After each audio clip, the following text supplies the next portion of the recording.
1, 2, 3, 4, 5, 6, 7, 8, 9, 10. Royal Blue Podcast Soundcheck. 1, 2, 3, 4, 5, 6, 7, 8, 9, 10. Royal Blue Post Match Reaction Live. 1, 2, 3, 4, 5, 6, 7, 8, 9, 10. Royal Blue Podcast Soundcheck.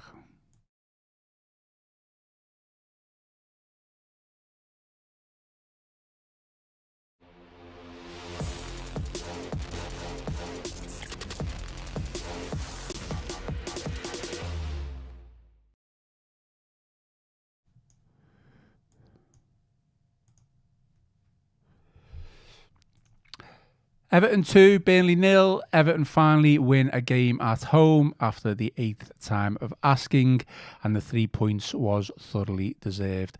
Hello everybody and welcome to the Royal Blue Podcast post-match show with me, Ian Croll. Alongside me we have Gavin Buckland.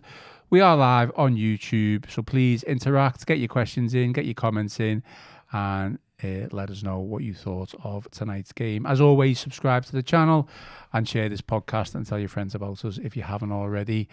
Gav, what's all this? Gav Buckland on a post-match show. This is a rarity. Otherwise engaged, isn't he, post-match? So, although I'd never like to think of myself described as a substitute for Scott, I think we're going to have to on this occasion. Do you know what I think it is? What? I think he was that scared that he would have to have praised Beto, McNeil, and just Sagana Gay that he's decided to swear this podcast because they were probably the three standout performers for Everton tonight. Yeah. Regulation 2-0 win, wasn't it? I mean, professional. It was. I thought they after a sluggish first half, wasn't it? I think the goal changed it a little bit. Tarkovsky's first goal since the derby, wasn't it? Yeah.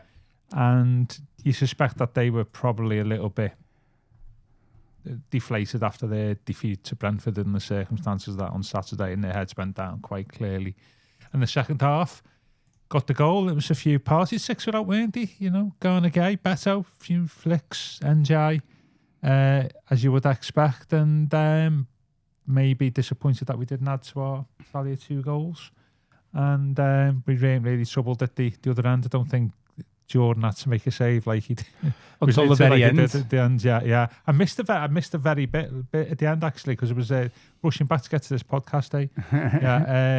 But I believe so. Yeah, so from what I see, and we can't complain. It was a good result. Brentford and Bournemouth drawing as well, wasn't it? Yeah, some good results going our way. Not necessarily the best result in other games tonight, shall we say, as our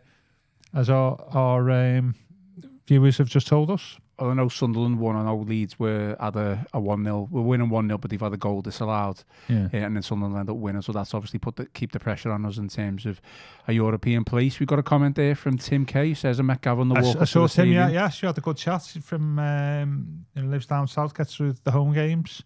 Also, shout out for, this is a bit parochial for us here. Danny, who's a postman on Town Road Post Office, who was talking to. Oh, yeah, no, Danny. Yeah, see him every now and again. Yeah, he said he's seen you, and he just listened to our pod on Friday when he called me. And so thanks to them, and thanks to everybody for watching and tonight and listening. Absolutely. Well, I mean, Gav, let's face it, we've had a good start to the season at home, which has kind of drifted. Drifted is an understatement, isn't it? We picked up a couple of wins, and then which kind of probably turned into draws, and then we just couldn't buy a win after the Forest game. That's the 8th time of asking now. I think Forest was the last time we won at home. So just how important was this win tonight? Certainly following on from the Newcastle game. Well, we had the conversation on Friday, didn't we? How many points would we take from these 2 matches? Well, I said 3. And I said 4. I think that would be decent if we got 6. And that is a massive bonus, isn't it? Really, and sets us up nicely. I'm just disappointed there's no game this weekend. Well, that's the consequence of going out the cup, though, isn't it? Yeah, exactly. But it's just I'd love to have a Premier League game at this weekend, but obviously, as you say. At least with the consequences. At least with a break, obviously you do want to keep the momentum going. But when you have a defeat and then you have that break, it leaves a sour taste in the mouth. We've had that, haven't we? But I think everybody, you could see the confidence in the team in the second half, couldn't you? Really, we knocked it about well. 1 or 2 players who've come under scrutiny recently had really good games, and we weren't really tested at the back, were we? Apart from the opening maybe 10-15 minutes when they pressed us quite well. They had a shot, didn't they, after 2 minutes, and apart from that, as you say, near the end, and yeah, it was just a professional regulation 2-0 win, of which you always tend to think, oh, they're boring, but actually that's exactly what we needed today, didn't we? Well, it was a bit of a dull first 20 minutes. I think I'd extend that to probably most of the first half, to be fair. Yeah, it was a slow start, wasn't it? Yeah. But to be fair, I thought Gay was the player of the first half. I thought McNeil looked really good in the second. You know, we had a good first half. I thought really good in the second half. I thought Beto looked lively. And as you mentioned there, probably 3 players who have faced a lot of criticism over the past couple of weeks. Yeah, you know what made me laugh? Remember the conversation on Friday where I criticised KDH because he should have passed to Garner Gay last week against Man United, and he didn't, and a few people gave me 6. I'd like Garner Gay wouldn't have scored from there or got a shot on target. Did you see that? I think it was the second corner where the ball was laid across to him at the edge of the penalty area. I thought, oh, please get this on target to justify me supporting you last week, and he scuffed it about 7 yards to his right. I was like, oh no. But he did make up for it in the second half, didn't he? But there's that was a great move, that wasn't it? But it ended up with the second goal. No, it was crossbar. You know, the one. Sorry, yeah. I thought he played well. Got around the pitch a lot, plenty of energy. McNeil, I thought, was decent in the first half. Thought he played well in the second. He was really the orchestrator of the second goal, wasn't he? 100%. He played the nice 1-2 and the ball across the box. And I thought he played well. But he did okay. I thought Barry may have got a few more minutes, actually. I thought Dibblin may have got a few more minutes tonight, actually. Yeah. One or two really, those are the circumstances of, when you win a 2-0, Burnley are not really hurting you. You give him 20-25 minutes there, wouldn't you? It's a good shout. I thought maybe George coming on before him was a bit of maybe that speak volumes. That he probably lost the ball, I think, with his first touch. And, so no complaints. I thought the second goal was a really well worked goal. I mean, that's not what we've done. Not something we've done a lot this season. Is penetrate the opposition defence with a few good passes. Yeah, in behind and get in behind, and we did that really well. Also showed, I think, what we've seen last 2 games. NJ has to play wide left. Okay, absolutely. I thought as well, and this is something different. What happened there? I'm not saying about Grealish here and NJ when they were playing together, but they were so much wide on the pitch, weren't they, during the game? And the second goal happens because NJ doesn't stay wide, does he? He that's what we're saying, get into the box when the ball's on the other side of the pitch. Don't stay out wide. Get yourself into the box. And that's what he did, and that led to the goal, didn't it? Where I think early on in the season, before Christmas, would have still been about 10 yards behind in space. So that was a good move. And I didn't think anybody really had poor matches. It was good to see Tarky score against his former club. Some poor marking. Regulation 2-0, can't complain. Other results have gone for us. Pretty perfect 4 or 5 days for us, hasn't it, since we last podded? Yeah, I think so. And I think, look, David Moyes has taken a lot of praise for the away form and equally taken a lot of criticism for the home form. I think this win, it was big for David Moyes. Exactly. It's not just big for Everton. For him, because to go and do what he did against Newcastle was fantastic. But the pressure was then on with the home form that we've had, that we needed to go and beat Even Burnley. Game as well. Well, which we've not had. That we've not won a game after 4:30 this year, have we? Something like is that the first time in the Premier League? Yeah. So there you go. And look, we can talk about team selection. We always do when it comes to Everton teams, but there's times where he's faced criticism for changing a winning side. There's times where he's faced criticism for not changing a winning side or tweaking things. And there's times he's just faced criticism. Well, I know what you mean. At home, against the Burnley, you think, do we need to play a Jake O'Brien? But it's work today, and I think anyone who played in that team really should have been good enough to beat Burnley, and so it proved today. Yeah. I wouldn't disagree with that.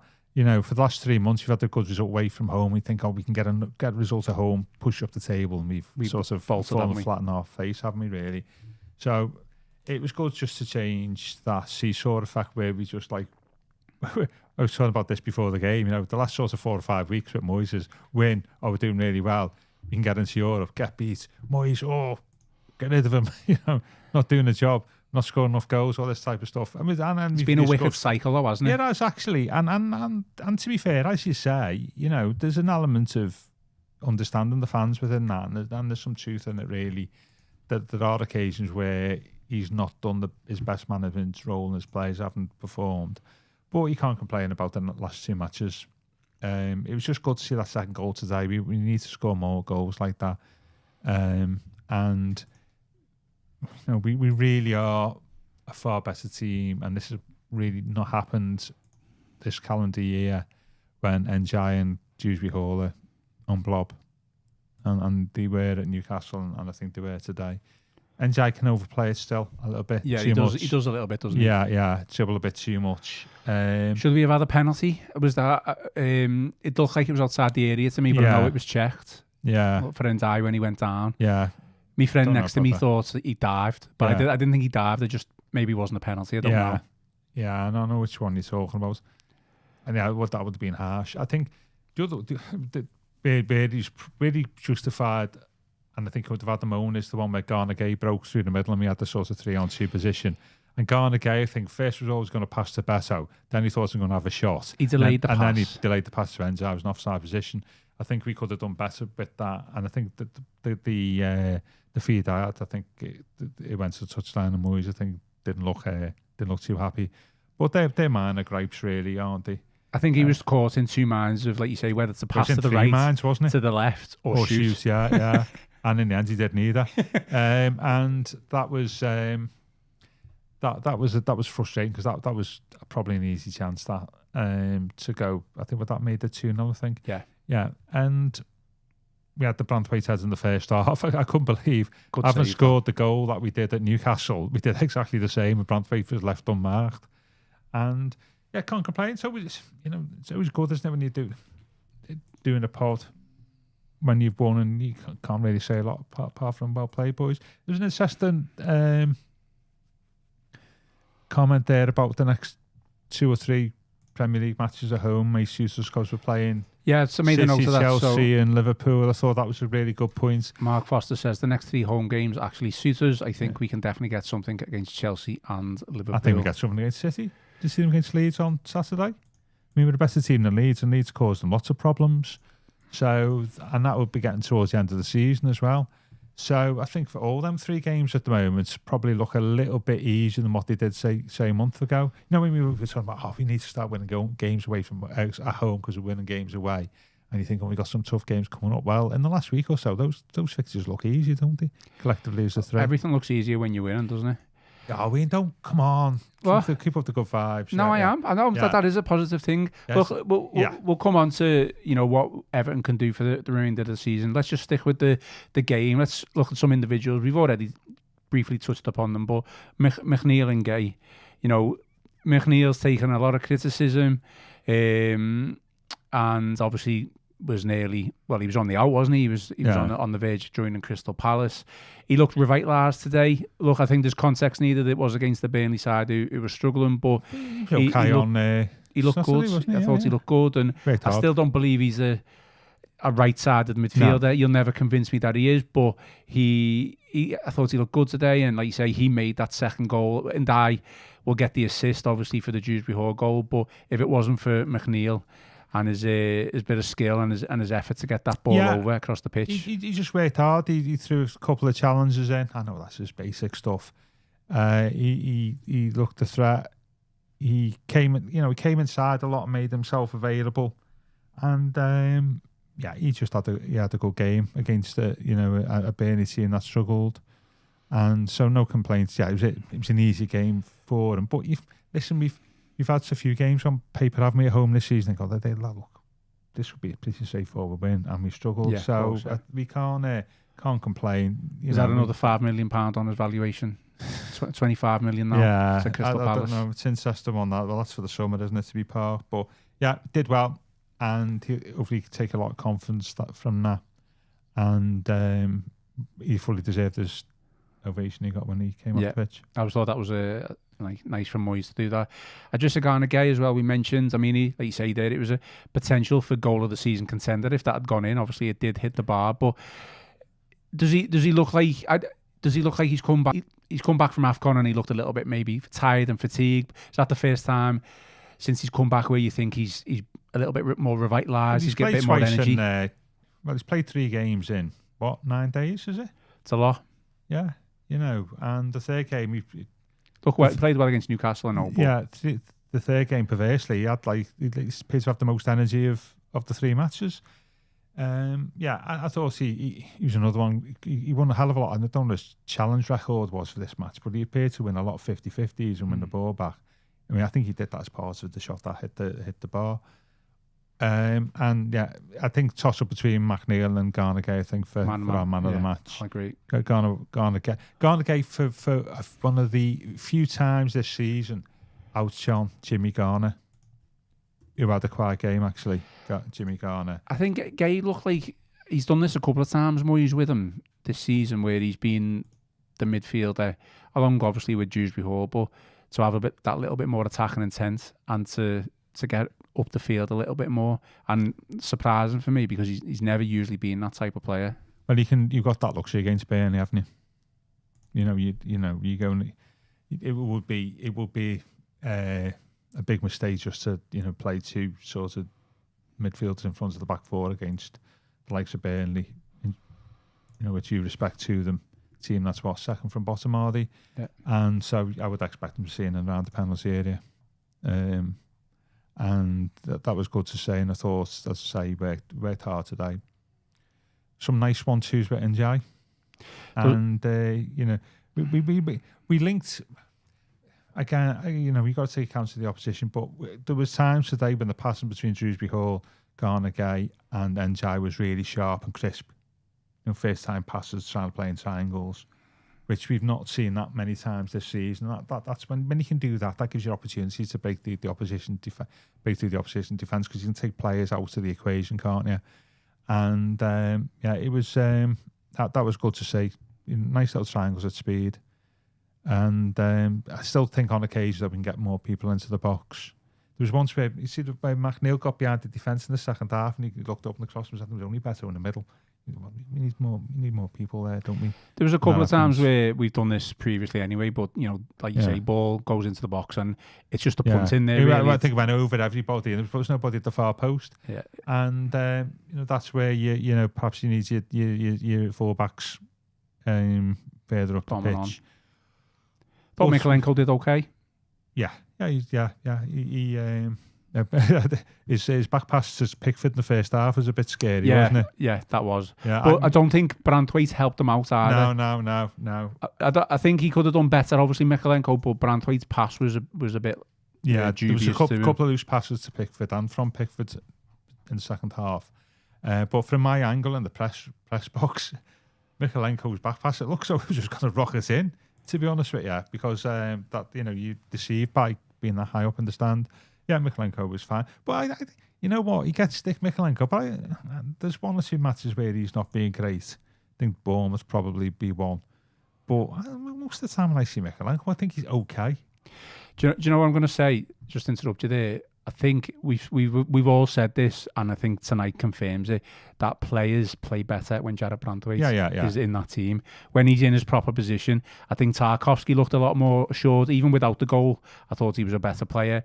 And Mikalenko looks a lot more assured. That was quite obvious last season, wasn't it, for a number of reasons. So it's so important that we keep him fit. Playing Garner and Branthwaite in their proper positions has helped the team. Well, without a doubt, 100%. Quite a bit since the moans and groans of last week. When you say about Moyes, giving kudos when we win, but sometimes, like when we got beat against Man United, quite rightly getting criticised. Well, why are you playing some of your best players out of position?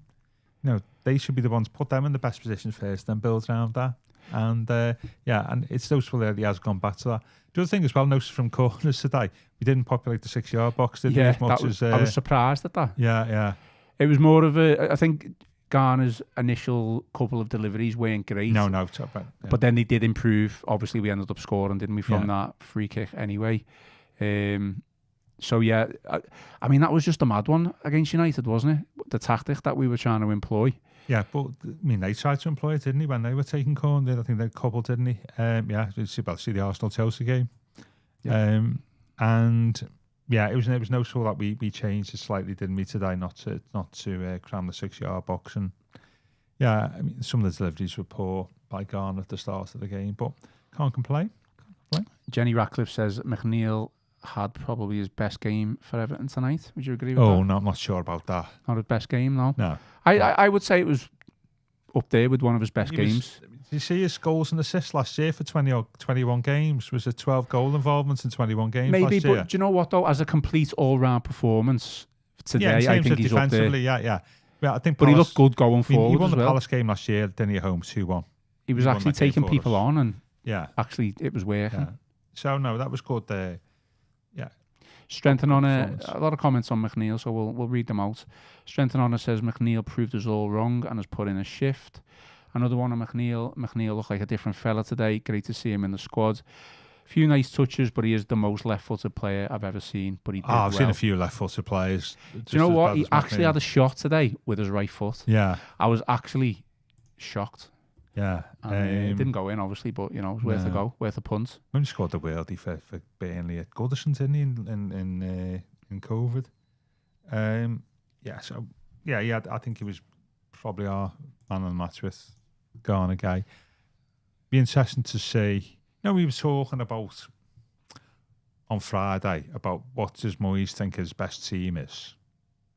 Do you think that was the one out today? It's an interesting one. It's easy to say yes because we've won the last two with that team. Yeah, I agree. But still think there could be a couple of tweaks in there. Yeah, I'd still look at the right back position. Patterson for O'Brien, but I think apart just doesn't from that, like Patterson, does he? Yeah. Gav? He just doesn't rate him, and I know he's tried him. He played against Forest, didn't he, away, which we did win. I know we played against Sunderland in the cup, which we obviously drew, but ended up going out on penalties. Yeah. And I think he did okay in those fixtures. I think there was another one in there, was it? Was it Wolves? Did he play against Wolves? Maybe. Can't remember, but. Whenever he's been asked about Patterson, even in his press conferences, he's never really spoken glowingly about him, has he? No, but I don't really care what he says in press conferences. I just see what I see on the pitch, and I think he gives us balance, and I don't think he's done a lot wrong. Some good points there about like what Joe was saying about McNeil playing himself into form. He needs a few games. Yeah, he's probably not one of them players who just comes in and like hits the ground running. No, yeah, I think that's a very good point. I do think there was some. Yeah, Besso's substitution was probably 10 minutes too late. I'm surprised Barry only got, what did he get, 8-10 minutes, something like that. Considering he scored on Saturday, I'd have given Barry 20, 25. I just think Moyes doesn't like to rock the boat too much when we're winning. And to be honest, when he took Branthwaite off for Keane, I was thinking to myself, please don't concede here because it could just be an absolute nightmare. Yeah. I was thinking... I hope he's Branthwaite's all right, but he's just managing minutes. Hopefully, absolutely. I thought he played very well, Branthwaite. Didn't have loads to do. Obviously, wasn't under enormous pressure, but I think he did okay. I'm avoiding Jenny's joke about Troy Parrott and playing off the shoulder, by the way. I was sick as a parrot. Tazul Islam says, don't get carried away. It was only Burnley. Yeah, I get that. I get that, but we won 2-0. It's the first time in 5 attempts we've won a beating the promoted team this season. Start. Our designated stats guy there from Gav Buckland. Absolutely. I know you don't like to be called that. But you could look at... a minute. I don't mind that. Just don't call me as that in the intro. You could look at the Leeds game, you could look at the Wolves game and go, well, it was only Wolves, but we didn't beat them, did we? Sunderland's away, absolutely. We were winning against Sunderland, weren't we? And controlling the game, let them back in. So I mean, there's no easy games in the Premier League here, are we? There's definitely no easy games in the next two. Try saying that to a few Liverpool fans tonight. Well, is it the next? I know, yeah. Is it? Well, the next two are obviously Arsenal, then Chelsea, and then is it? Brentford's going to be a fantastic game, isn't it? Especially if we've still down there, is it? Yeah. April. We own one, don't we, Brentford, for the more than they give us a HD. And yes, I'd be into. Do you know what? Have you got the table, Andy? There, just to. I mean, I'm conscious that we're talking 7th, 3rd, and where we stand. It might just be interesting to just. I know you can't show the table. We're 8th. But on people saying here we can get to 7th. 43 points. Yeah, so Brentford are 44? Yeah, with same amount of games played. Yeah, and Chelsea are 45 with a game in hand. So what are we 2 points behind Chelsea? But Chelsea's game this week's against Villa, isn't it? Yeah. And we play Chelsea next. So in two games in a week on Saturday, when we play Chelsea, we could go above Chelsea, couldn't we? Wow. I've never seen you this excited, to be honest. Not a lot of excitement. To be honest, recently, I was gonna. No, we could do, couldn't we? No, of course. Yeah, absolutely. We're saying about good occasions. That could be a really great night. I was going to ask you that if European football's back on the agenda, but for you, it clearly is. Yeah, absolutely. Yeah, well, why not? Mr. Forget Tim, about the accountancy This is a separate podcast, but I'll just ask you dead quick. Mr. Tim has said, do you believe European football might be too soon for us next season? Well, we've had this conversation. We've spoken about this at length. There's a number of things to take account in here. The PSR, the squad cost ratio thing, the UEFA rules are far more vigorous, aren't they, than the Premier League? So in terms of how much you can spend, and also the number of games, and I get that. But let's just face it, just get in it and then manage those issues further down the line. I think Moyes would probably want it, because that would open the his future up again, wouldn't it? We spoke about this on Friday. You got a dream, haven't you? I mean, I totally get what Tim's saying, that it can have an adverse effect and set you back. But I know Palace has struggled, but in those respect, we've probably got a bit more resources than Palace, and we should be able to handle it a bit better. And Moyes knows how to manage Europe and Premier League at the same time. I mean, he's had plenty of practice over the last 4 or 5 years, hasn't he? And I do think as well, obviously we're in with a show for Conference League, we're in with a show for Europa League probably, but I think we'll be the favourites for the conference going into the Conference League. One of the favourites at the very least. And the other thing as well is, might not affect us if the Conference League is the ownership issue with Roma, which I think has to be with UEFA. Is it this week? Yeah, I think so. But they're more than likely going to get Champions League. I think they're in a good position for Champions League. I've not seen Serie A recently. So, I think there's Kevin's good points as well made there. Roma are 4th in their league. Yeah, but they get 4 places next year. I think they get 4 places. Yeah, it's a concern, isn't it? God forbid if we both end up in the same competition, and then the Freakins haven't put things in place. Probably be us, wouldn't it? Go. It's just that Kevin saying I'd open the wallet. Is that talking about transfers? Well, I think would that change our transfer strategy in the summer if we're in Europe? Would they have to? I think it'd have to change it in the sense that I still think we'd go for the players who are on the list, but I think we'd have to look at bringing in players to boost the squad. Now, I don't know. That could be seen as a positive. It can also be seen as a negative, that maybe you're buying players who you might not necessarily want to bring in, but they'll do a job. They'll give you a 5 or a 6. Yeah. In terms of rating, do you know what I mean? Absolutely consistent. Yeah. So that's a separate question for another day. But you don't want those type of players on long-term contracts, are they? No, I know what you mean. But that's for another day. But it's it's certainly more possible than what it was a week ago.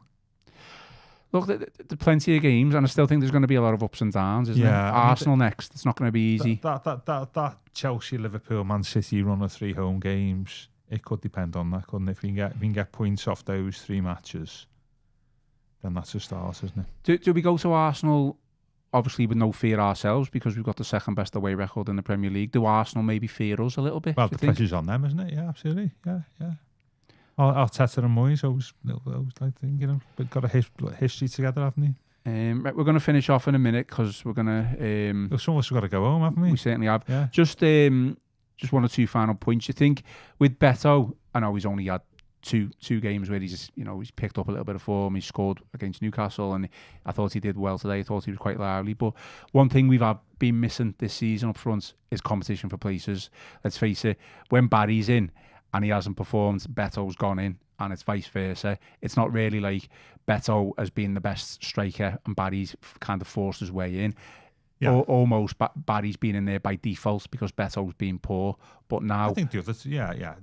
Well, now I just think there's a bit of competition there. Barry's got something to think about. Well, I mean, before tonight, our last 10 Premier League games, Barry and Beto have got 8 Premier League goals between them. which is not a bad record considering like most of those 10 games they've not been at the pitch at the same time. So, so they have. Moyes was talking about that earlier in the week. They need to score more goals, but Barry's got 6 and 14, hasn't he? Betto's got a few. So yeah, but let's face it, if you were being candid about it, we need a striker with a bit more quality, don't we, than Berry and Batto? And I know that's probably harsh considering the number of goals he scored recently, but they are, the shortcomings there in both players, different ones. You would ideally want a Premier League proven striker who's going to do a job for you, but that's for the summer. But I think you asked me the other week, didn't you, what would be good goals return for Barry? You said, like, if he got 10 this season, that'd be great. He's got 6. So he's still got opportunities to get another 4, hasn't he? One off his bum cheek as well. Absolutely. Might's gone off with both bum cheeks from my camera angle.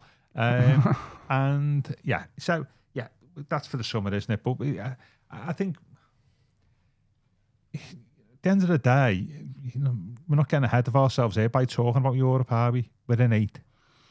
Well, we're in the running, aren't we? And we're in with the shout. Yeah, absolutely. So we're coming off the back of two strong wins. It is okay to talk about that as a conversation piece, isn't it, really? I think after the United game, because we played well, and it was probably the best home performance for a while. We didn't play, but we played well in patches, played well No, I second felt half. there was more fight and more intensity. I think that's, and the fans acknowledge that. But I think there was a bit of a downer thinking, well, we're not going to get Europe now. But within 2 games, we've completely turned that around. Yeah. Now, listen, we play Arsenal and then we play Chelsea next. Within the next 2 games, it could be the complete opposite. So we do need to keep our feet firmly on the ground. Based on that, listen, I said minimum 3 points the other day, and now we've got 6. Yeah, another point, I can't remember who made the point, is like, and this is the point that should have been made to Moyes this week, is it's all very well talking about Barry and Beto's goals are saying, but some of the service hasn't been great, has it, in terms of setting up quality chances for them. And I think that was one of the things that I was trying to hammer home at the start of the season. Yeah. There was a lot of, Barry's missed chances, clear cut, gilt-edged chances, and Beto's done the same. But all strikers do that. No, exactly. Yeah. But without a doubt. But at the same time, we've not generated lots. Chance we've gone, how did he miss that? 1 or 2, but like Barry beat at Sunderland, won't it? And there was one. Beto's had 1 or 2 against like City. I know he missed one. Missed 1 or 2 at home as well. But that just goes back to my point previously from weeks, in the past, of where I don't think we're necessarily playing to the strengths. And I think we did play to Beto's strengths against Newcastle, giving them that space to run onto. Today, I don't think we necessarily played like that. We weren't able to play like that because of the way Burnley set up. But I thought he handled himself well. And he showed that fight. Yeah. And he held the ball up okay. He always takes a bit of criticism because he can't hold the ball up. So I thought he did okay. Yeah. But he's got a few goals, and I'm just looking at the tuna at the moment. The scoring goals, aren't they? So, which you weren't doing before Christmas. We can manage with them, I think, quite easily between now and the end of the campaign. But it's something that I'd be looking at in the summer. I wonder if I don't want to sell. Don't like use the pod to sell players, but I just wonder about the better might go in the summer. We might need to keep him just. You've seen his goals record after Christmas to before Christmas. It's unbelievable, isn't it? The difference. I can't remember the goals per minute, but it's unbelievable, isn't it? Moyes mentioned his purple patch at the back end of last season, didn't he? So Kevin Kraft showing you some love in the pod there, Gav, or in the comments, should I say. He said, spot on, and I love Gavin Buckland on this podcast. Oh, thank you very much, Cav. Yeah. I'll tell you what, before we do final thoughts, who was your NordVPN man of the match? I've already given a clue. I'm going to give it to Dwight. I completely agree. Yeah, I think for them, when you win them 1-0 at home, if you create the second goal, that changed the game completely, didn't it? Give us a comfort zone to have, and I give him the NordVPN man of the match. I think he deserves it. Yeah. Certainly, what's happened over the past couple of weeks, and he's played his way back into Moyes' favour. As Joe's point is a good point, well made. Is hopefully he can kick on from this and be even more influential next time out. Yeah. So the Royal Blue NordVPN man of the match, Dwight McNeil, and based on that, just a little Word for our sponsor, NordVPN. To get the best discounts off your NordVPN plan, go to nordvpn.com/EFC. Our link will also give you 4 extra months on a 2-year plan, and there's no risk with Nord's 30-day money-back guarantee. And for more information, and the link is in the podcast episode description box. Final thoughts then, Gav? I mean, far too advanced probably, far too early to ask this question, but I'm going to ask it. Does he keep the same team for Arsenal? As long as everyone's fit, I guess, who played. Absolutely. Yeah.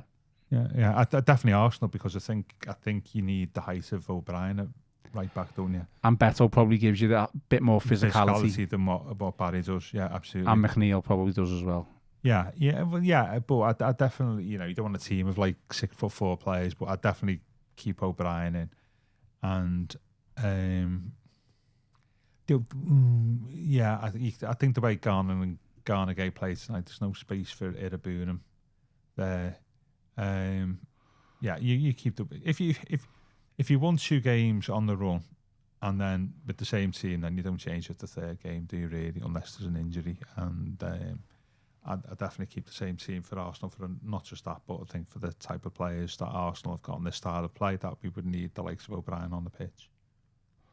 Yeah, and I thought O'Brien did okay. I think he put a couple of crosses into the box, which didn't result in anything, but I think he did okay today. So yeah, he wasn't really tested. I'd probably agree with you. I wouldn't, as long as everyone's fit who played today, I probably wouldn't change that team for the Arsenal game. And there's a lot of there's a lot of evidence there to suggest reasons why you wouldn't. Don't know what to do, because you're talking about breaking Abu Dhabi, which I think's off now, isn't it? Portugal, I think they're going. Okay. Yeah. I'm starting to get some love from Kevin now in the comments, so appreciate that, Kevin. Just love the Royal Blue, and thanks everybody for staying up. I know. I'm watching it. I know it helps when Everton win and Liverpool can see the late winner against them. So fully understandable. But as ever, appreciate everybody. But did you see how excited our sports editor was, Paul Wheelock, when he came in to tell us that Wolves had scored? Yeah. I'm not saying how excited I was. I'm not. But it's a bit pathetic, isn't it? Really. But there was, we don't have much to cheer, do we? Well, it was a bit of a whirlwind for me, because Wolves were winning 1-0, and then I thought that's what it was. You came in and went, oh no, it's 1-1 now. Yeah. Well, literally 30 seconds later, Paul came in and went, when Paul 2-1. came in, I thought he was going to say Liverpool have scored, but that was a bonus. But we're only interested in us, aren't we? Actually, how many points are we behind Liverpool? I've just turned the table away. I wouldn't worry about them. I think we're doing our own thing. Win the derby.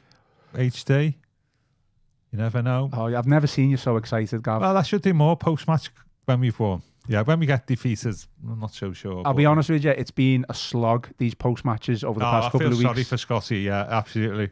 Yeah, I totally get it. Because we were saying last week, wasn't I, that when you come back, there's no filter, is it? You just basically go, wow, especially when you got beat. It's extremely raw. Emotional, and it's raw, and sometimes when you're podcasting, you would ideally like to be a bit more measured in your comments, because what happens is you put on clips and stuff, which is absolutely fine, and that's what we want. But sometimes it can. I always find it difficult to try and sum up and express an opinion straight after the game, because sometimes you do need that little bit of time. Sometimes this season where it's quite easy to express an opinion. Well, it's easier when you lose, because you can just go off on one and rant. Absolutely. I mean, today we're happy, so we've won, aren't we? And other results have gone in our favour as well, so all good. Okay, well, it is a break for Everton this weekend, and obviously we will be back against Arsenal on the Saturday, and we are going to be back for a show on Friday. No game for Everton, obviously, as I mentioned, but we will be back for a Royal Blue show. That is all for tonight's post-match podcast. As always, give us a like and subscribe to the YouTube channel, and drop us some 5-star reviews on Apple and Spotify. Gav, we all good, yeah? Oh, good. Totally enjoyed that. Totally enjoyed the game, and it was an early start for me because I was doing Club View at 6 o'clock tonight, and so I've had that match experience. Yeah, absolutely. Fantastic stuff. I've been Ian Croll, joined by Gavin Buckland, and this has been the Royal Blue Podcast.